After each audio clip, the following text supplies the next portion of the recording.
बाकी तो aunty uncle दोनों को ही जाकर पूछना चाहिए। रुबाब बेटा, आपकी कार आ रही थी जिसकी वजह से इतना तमाशा हुआ, कार की वजह से, वो कार कहाँ है? पैसों की लगता है कि वो खानदानी चोर है, ऐसे लगता है उसका बिजनेस जो है वो इन्हीं चोरियों पर टिका हुआ है।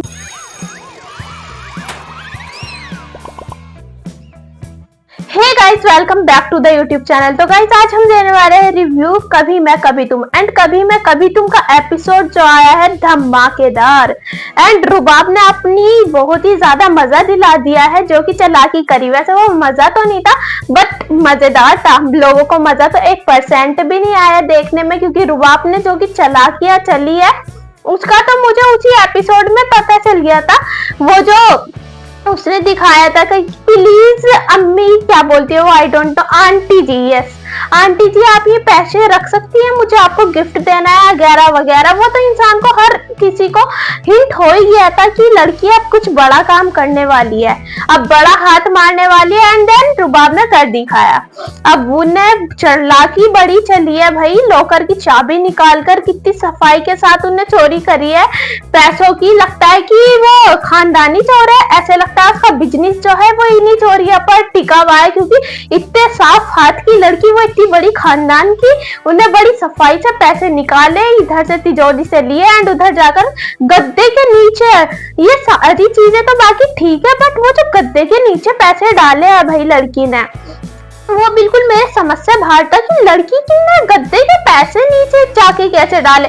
ऑब्वियस सी बात है, वो मुस्तफा एंड सरजीना का काम तो था नहीं। एंड जब वो उठकर आई थी सुबह के टाइम, आंटी जी बोल रही थी बेटा मैं तुम्हारे लिए कॉफी बनाऊं, कॉफी बनाने के बीच में चलो एक बार को देखा जाए तो इंसान मान सकता है कि ये काम हो गया होगा। गई जाके लॉकर से पैसे निकाले एंड जाकर मुस्तफा एंड सरजीना के कमरे में डाल दिए, बट उन्होंने तो गद्दे के नीचे डाले हैं भाई। गद्दे के नीचे ऐसे कि 1% भी आपकी ब्लैंकेट खराब नहीं हुई, कुछ खराब नहीं हुआ भाई, वो थोड़ा मजेदार है। एंड उधर से सासू माँ को तो इतना सा भी नहीं हिंट हो रहा है कि हमारी रुबाब ये काम खुद कर सकती है। वैसा होना भी नहीं चाहिए, हो भी नहीं सकता, क्योंकि कोई इंसान सोचेगा अगर, ये कौन से सोच लेगा उन्हें 35 लाख रुपए दिए हैं रखने को एंड वो खुद ही चुराएगा, वो तो बहुत ही ज्यादा सोचने वाली बात हो ही नहीं सकती। मतलब मैं क्या बोल रही हूँ, मुझे खुद को नहीं पता चल रहा ये जो वर्ड बोला।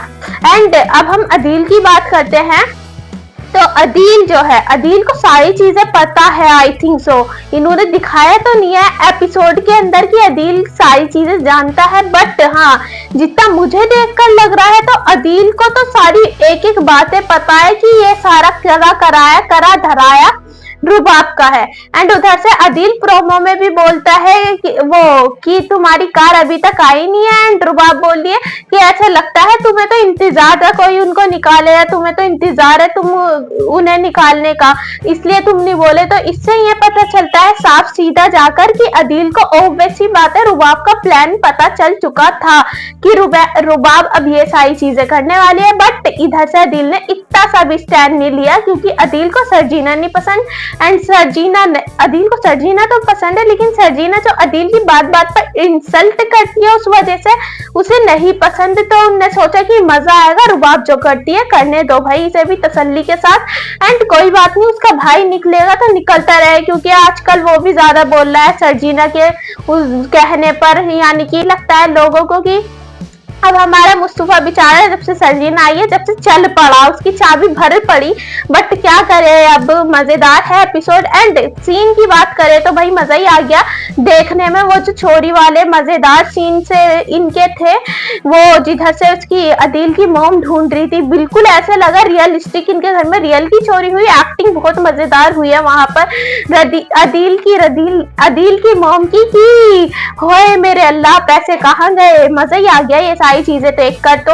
एंड बहुत ही ज्यादा इन्होंने कोई रियलिस्टिक बनाने की कोशिश करी है, वैसे पूरा ही रियल होता है बट बहुत ही ज्यादा रियल लग रहा था, इंसान का रिएक्शन ऐसे ही आता है। पर उधर से रुबाब के पास इतना नोट है तो उसे इतना तकड़ा रिएक्शन देने की जरूरत नहीं थी।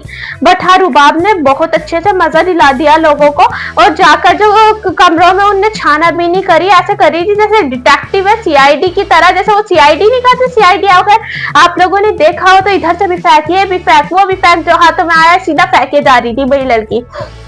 एंड इतनी अमीर घर की लड़की जाकर पता नहीं कौन से कचरों में उन डिब्बों में चेक कर रही थी कि इधर तो नहीं है, इधर तो नहीं है, उधर जाकर कौन छुपाएगा पैसे। एंड गद्दे के नीचे भी खूब अच्छा सेंस लगाया है लड़की ने, डालकर खुद ही निकाल कर बोलती है कि ये रे पैसे, तुम्हें इतनी पैसे की जरूरत पड़ी थी वगैरह वगैरह।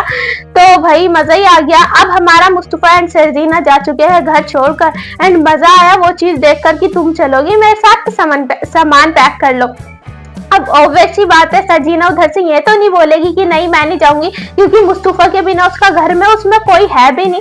तो जाहिर सी बात है सरजीना को तो एक ही चीज बोलनी है, yes I will go. I don't no कि ये सेंटेंस सही था या नहीं, बट हाँ। तो अब हमारी सरजीना मुस्तफा दोनों निकल पड़े। अब उनके पास होगा नहीं, घर भी है ही नहीं, आखिर घर कहाँ से आएगा। अब हमारा मुस्तफा तो था ही ऑलरेडी कामचोर लड़का, तो घर तो उसके पास होने से गया, शायद से अब वो ढूंढेंगे किराए पे, क्योंकि मुस्तफा के पास अब इतना पैसा तो है कि वो एक घर रेंट पर खरीद सके। क्योंकि अब जैसे कि वो बोल रहा था कि उसकी अच्छी खासी जॉब लगी है, तो अभी तो अच्छी खासी जॉब लगी है, वो इतना अच्छा घर ना ढूंढ पाए, बट हाँ ठीक ठाक रहने लायक ओके ओके घर उन्हें मिल जाएगा, एंड दोनों अच्छे से रहने लगेंगे। एंड हंसी खुशी तो नहीं, उधर से वो वही हमारे मुस्तफा की जो मॉम है वो बड़ी बेहया किस्म की इंसान है, और ऊपर से बोलती है जब से ये हमारे घर पर सरजीना आई है तब से हमारे घर में दोनों भाई भी लड़ पड़े वगैरह वगैरह सारी चीजें। अरे सरजीना को तो आपने अपने बड़े बेटे के लिए पसंद करके रखा था, जाहिर सी बात है अदील के लिए,